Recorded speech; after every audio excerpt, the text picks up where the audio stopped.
Number 1.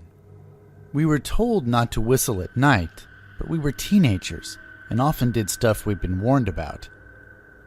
It was a summer night around midnight, and we were parked along a country road several miles south of Anadarko, Oklahoma. There were a few house lights we could see far off in the distance, but we were in almost complete darkness. The 4 of us stood around my cousin's pickup truck, laughing and talking.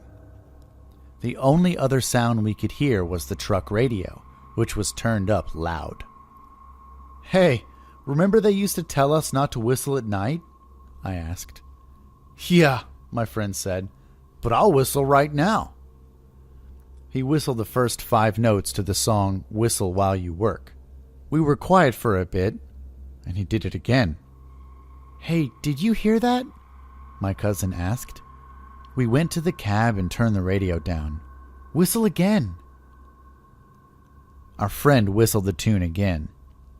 Very faintly, we all heard the same 5 notes whistled back at us.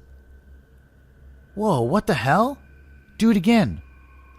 He whistled, and we got the same tune whistled back at us in a few seconds. The return whistle sounded like it was perhaps a quarter mile away and seemed to be coming from the countryside. There were no trees, and we stared out into the darkness but couldn't see much of anything except the horizon in the distance. "What is that? Think it's an echo? Maybe a bird?" "A bird? What kind of bird is up this late whistling around? What if it's an owl? Whistle again." And so it went, a few more whistles. A few seconds would pass, and then a faint reply whistle, until finally there was no reply. After about a minute, our friend whistled one more time, and there was an immediate reply. But it was no longer faint. It was loud and close. Close, as in about 30 feet away. Just like little kids, we panicked, yelling, cussing, and trying to get into the truck at the same time, piling in on each other in the cab. We sped back to town, and to this day, I try not to whistle at night. 2. I was around 10 years old when I went with my grandparents on one of their regular social visits. Usually we spent a few hours at someone's house as they visited with relatives or friends, and us kids would go out and play together. As we said our goodbyes for the night and started on our way home, I was curious about how long our hosts had lived in their home. "Have they always lived there?" I asked. "No, they've lived in other places. One time they lived up in Ponca County," said my grandma. "Why did they move back?" I asked. "Something happened," my grandma said.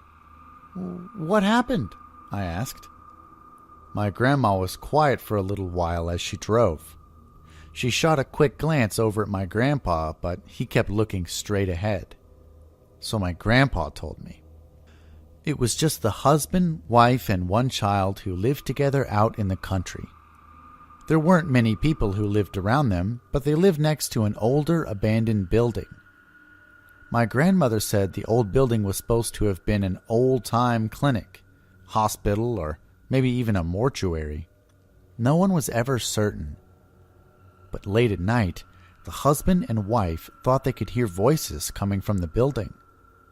Still, they did their best to ignore it because they knew voices can carry in the wind, even from a great distance.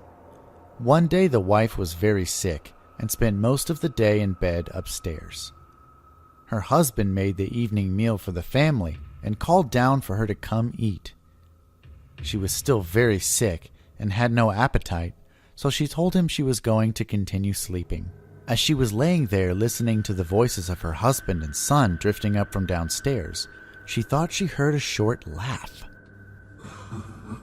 She couldn't tell where the laugh came from, so she lay very still and tried to tune out the voices of her husband and son. She lay there for a while and didn't hear anything.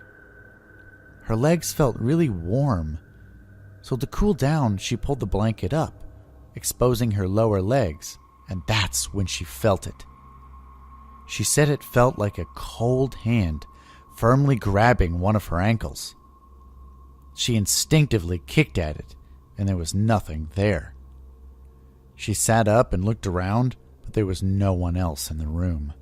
And that's what happened. Number 3. Why don't you buy things from the thrift store? Asked our non-native friend. Oh, 'cause I don't know who those things belong to, replied one of my uncles. Maybe the people who owned them died. I don't want those things if that's the case. Huh? I don't get it, replied our friend. So my uncle told him. There were 3 young women who were good friends. They used to travel together and dance at powwows. Sadly, 2 of the friends were traveling together when they were killed in a car accident. The custom of their tribes was that the possessions of the 2 women were supposed to be buried with them or disposed of in some permanent way. Instead, the 2 families decided to give their powwow dancing outfits to the 3rd friend as a gift. The friend accepted the outfits and put them in a suitcase, which she kept in her closet.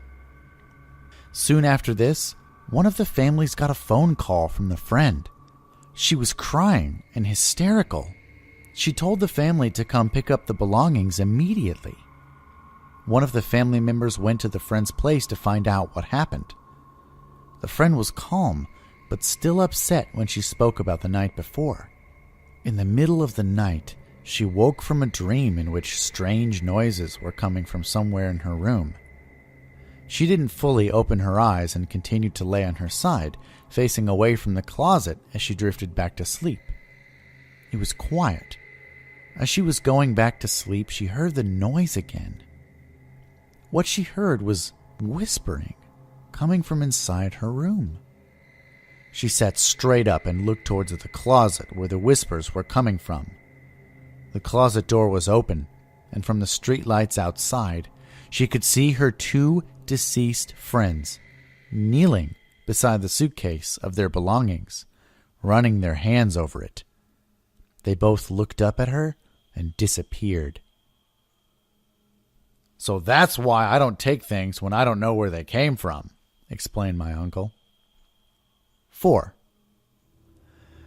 They say that a traveling circus came to our area of Caddo County, Oklahoma, in the early 1900s. This was before trucks were easily available, so the circus group traveled in wagons and camped outside of town. After their performance, the circus group camped a few miles out east of town beside the river. That's where the death occurred.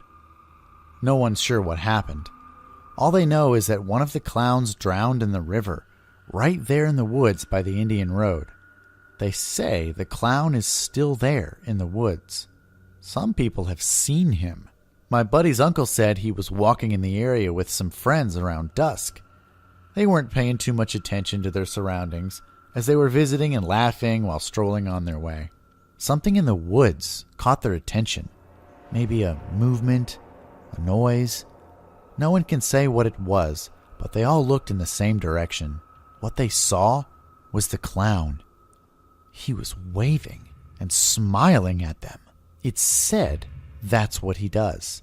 He steps out from behind a tree, smiles and waves, and steps back behind the tree so you don't see him for very long.